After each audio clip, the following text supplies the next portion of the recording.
may tao sa baba. So, she asked for a photo and then sabi ko, okay lang ba na hindi? Sabi ko, sorry po, no, kasi bahay po malalaman yung yung itsura ng lugar. Sabi niya, hindi daw niya ipopost. Pero kasi, ayoko talaga pag ganun. So, sabi ko talaga, sorry po, no po talaga. Sabi niya, isa lang daw. Pero sabi ko kasi, no po talaga, pasensya na kasi tapat talaga ng bahay. Gusto niya magpa-picture. I mean, okay lang naman sa akin. Pero kung wala dito sa area, okay lang sa akin kung wala dito sa area.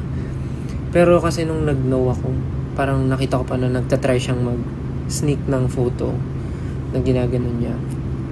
I mean, siguro naman hindi mo, wala ka namang, you mean no harm naman. Siguro, parang for keeps lang talaga. Pero ayun nga kasi, pag nag-know na, sana know na. So, yun lang. And, kung sino ka man po ate na nasa baba kanina, pasensya na po na nag-know ako sa photo. Pero, ayun po, kung napicturean nyo man po yung gate ng bahay ko, sana po hindi nyo na po siya isend kung kani-kanino or i-share po sa mga friend nyo kasi, ayun po, napaparanoid lang ako kasi, yun lang po. Hindi naman ako galit or what. I mean, nasad lang ako na parang maayos naman yung pakikipag-usap ko. Pero naiintindihan ko rin naman kasi baka nga napadaan lang siya or sumakto lang na nandun siya.